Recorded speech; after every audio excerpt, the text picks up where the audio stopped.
"Why are you standing up for this bag again, Kelly?" Blair complained. "I thought that a law enforcement officer would have more sense than to believe in tarot readings," Kevin said mockingly as he glared at the bearded man wearing the cheesy purple robe.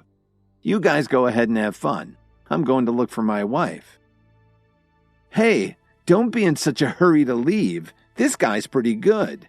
Don't you want to find out what he has to say about your future?" Blair bellowed as he quickly pulled Kevin back. "You really ought to give him a try. He's eerily accurate," Officer Emmett added. "Whether he's accurate or not doesn't matter to me. I don't believe in any of this stuff," Kevin replied coolly. He started to walk away, but the man stopped him. He couldn't let Kevin leave yet because Blair had ordered him to embarrass him. Even if he couldn't beat him in a fight, he could at least insult him. "I told you I don't believe in any of this. Now let me go," Kevin ordered him. Kevin didn't know what kind of game Blair was playing, but he was sure that this guy had some tricks up his sleeve. Besides, he still had to find Lily, and he really didn't have the time to waste on this nonsense. "Don't be angry, young man. I'll do your reading for free." Professor Futurioso smiled as he started to shuffle the deck of cards. He deliberately acted shocked. "I hope you're not the fool that showed up in Kelly's reading. You do realize that as long as you stay in contact with Kelly, you'll only bring her bad luck. In addition, you won't have any good fortune in your own life either.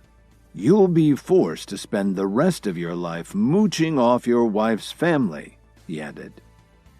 "That's another good reading. You really know what you're doing," Blair laughed out loud. "Don't listen to him, Kevin. Even a good tarot reader can make mistakes," Officer Emmett reassured Kevin. But Kevin wasn't upset at all. He just stood there and looked at the man from head to toe, trying to figure him out.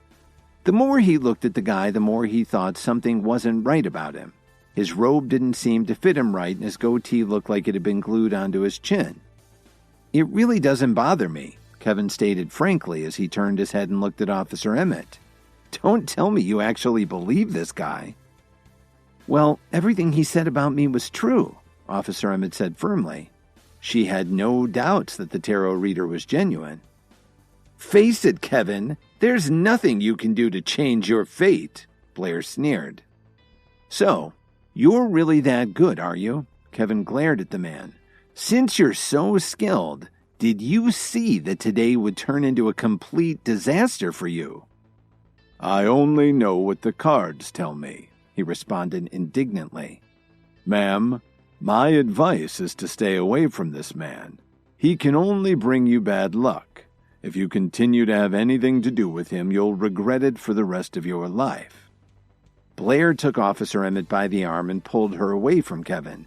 "See, Kelly, I'm not the only one who's told you that. Kevin's a bad influence." Officer Emmett nodded regretfully and started to turn away from Kevin.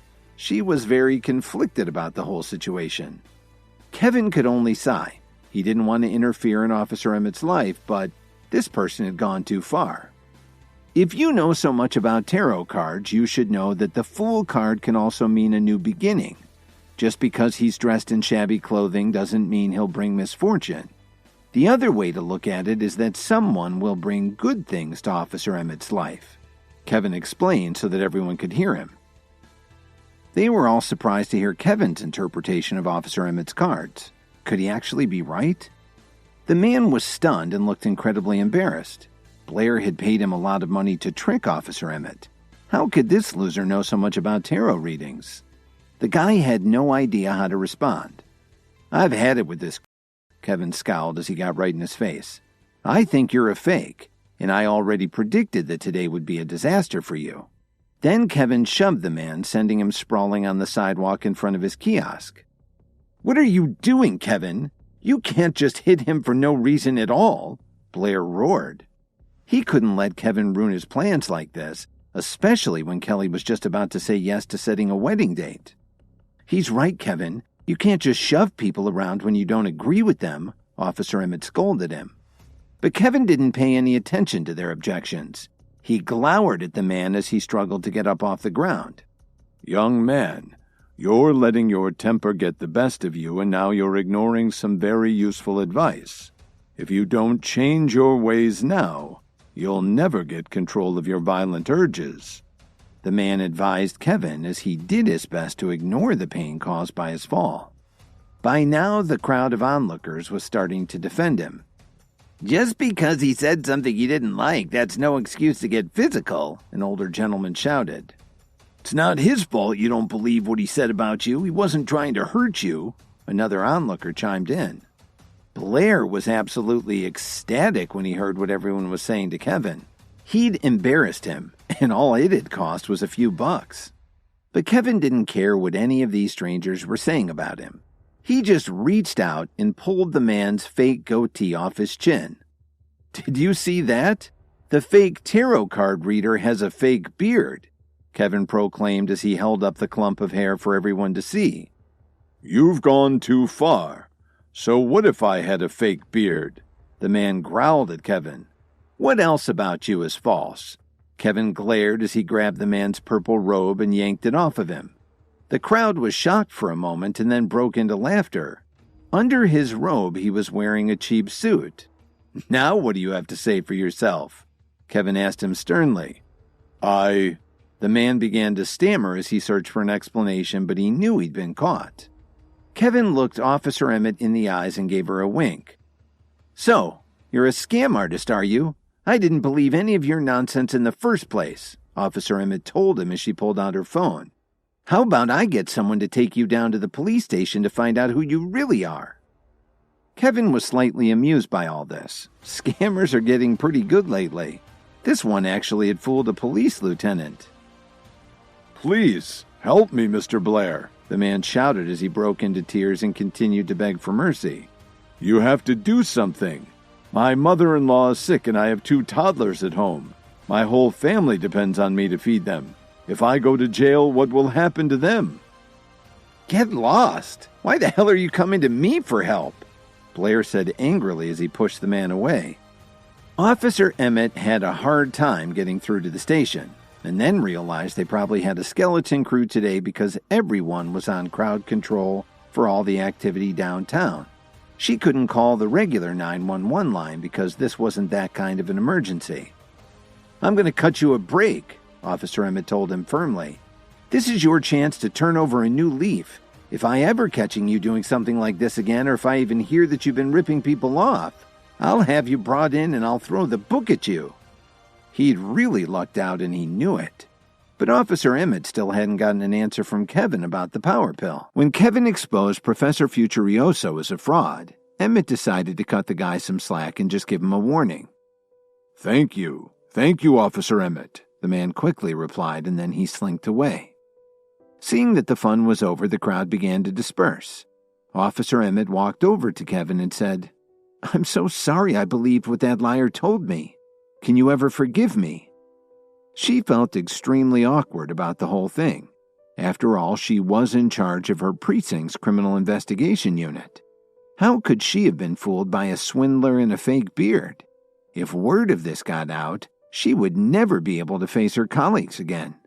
A brain's a good thing to have. Next time you go out, you should take it with you. Kevin teased her as he gave her a broad smile. "I can't argue with that," she responded. "But you never answered my question. Do you happen to have a power pill you could give me?" "A power pill? I didn't bring one along with me. We'll have to meet another day if you really want one," Kevin replied cautiously. He wasn't in a good mood right now, so he didn't want to give her an herbal med quite so easily.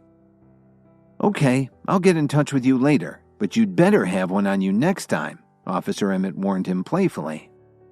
Kevin had left Lily waiting for far too long, so he quickly said goodbye and headed into the crowd. Officer Emmett looked a little disappointed. She sighed and started to walk towards the mall's exit on Halsted Street. Once she realized that Professor Futurioso was actually a fraud, it hit her that Blair had set the whole thing up. Then she remembered that time when he'd gotten someone to put on a mountain lion costume at the campsite. It bothered her that he could do this kind of thing over and over again just to manipulate people. Kevin had been walking for about 10 minutes and still hadn't reached the middle of the mall. After all, it was a huge complex and it was pretty crowded. As he looked around, Kevin suddenly had an idea. It occurred to him that he'd never really done anything romantic for Lily. So why not do something spontaneous right now? Kevin thought about it for a moment and then he sent a text to Tyler Dawn. While he was doing that, Lily and Rachel were slowly walking through the mall doing some window shopping. They hadn't noticed yet, but there were two men walking near them. They were Doug Butler, the man whose name Kevin had mocked at the campsite, and Doug's friend Mason. "Would you like to have dinner with me this evening?" Doug asked Lily as he gave her a flattering smile. He'd been thinking about her day and night ever since he first saw her, and here she was walking through the mall with Rachel, one of the most talked about real estate executives in all of Chicago. So Doug and Mason had quickly hatched a plan to try and pick up both of the women at the same time. "I'm really sorry, Doug, but we have other plans. You're on your own for dinner," Lily refused politely. Mason gave his friend a wink and tried to charm them too. "Hang on, Lily. Don't be too hasty. I think fate must have brought us all together, and I'd like to ask Rachel to have dinner with me. Let's all go out together. How could you resist an offer like that?" Doug picked up Mason's lead and tried to change Lily's mind. "Let me get straight to the point, Lily. I really like you and I want you to be my girlfriend." Then he touched some icons on his phone screen. Moments later, all the lights on Halsted Street started to dim and the TV screens all over the mall lit up with the name Lily. This got the attention of all the shoppers in the mall. "I hope you like it, Lily. It was the only way I could think of to tell you how I feel about you," Doug told her proudly. Although the mall had been built by the KWTD Corporation, Doug's family had been doing business with Tyler Dawn's associates in Chicago for a long time. Doug had just sent a message to one of his contacts at the KWTD Corp to ask them to do him a favor. In exchange, his family would be willing to negotiate with them for a multi-million-dollar project. "Look, Lily, what's your name doing on all the screens?" Rachel exclaimed. She saw just how determined Doug was to get her attention. Lily was impressed to see her name flashing on screens all over the mall. Her reaction really got Doug's hopes up. But as Lily looked around at all of the screens, a familiar face caught her eye. She hurried over to Kevin and asked him, "What took you so long, sweetie?"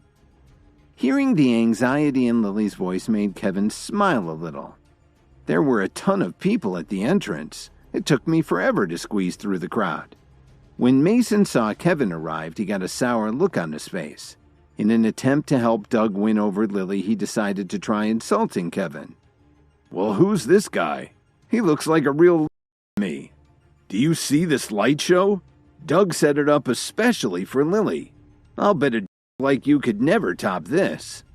Mason boasted so loudly that everyone around them could hear. Of course, the crowd stopped to watch this public spectacle. They were impressed when they found out that it was Doug who had arranged for the light show. And when they heard him call Kevin a loser, they believed him. Doug broke into a self-satisfied grin when he overheard their comments. "I'll tell you what, Kevin. I like Lily and I've decided I'm going to start dating her. If you have any common sense, you'll just back off.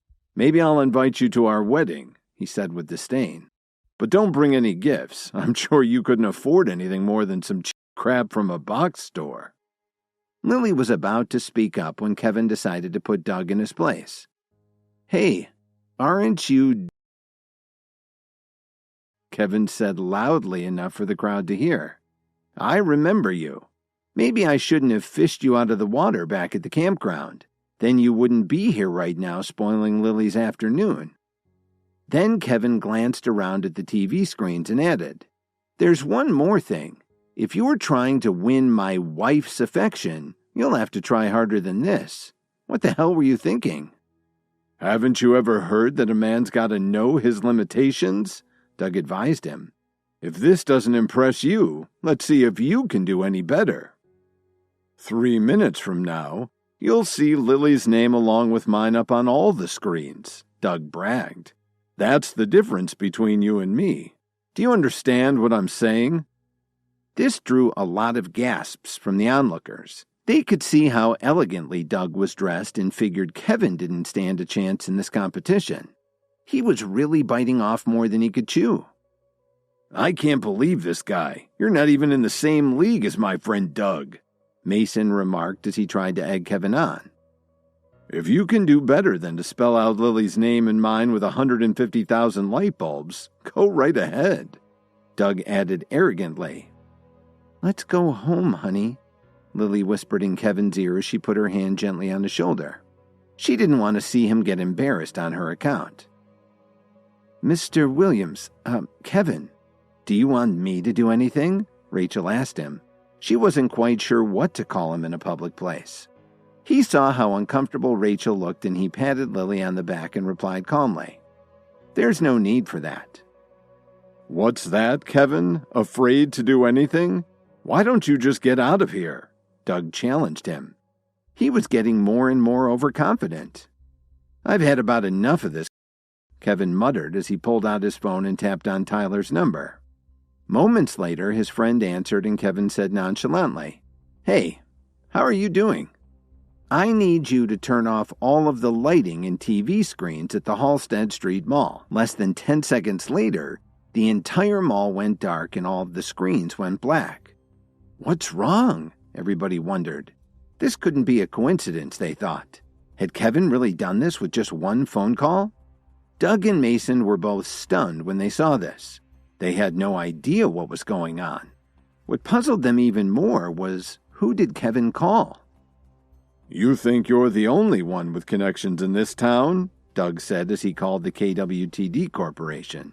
Unfortunately for him, nobody answered his call.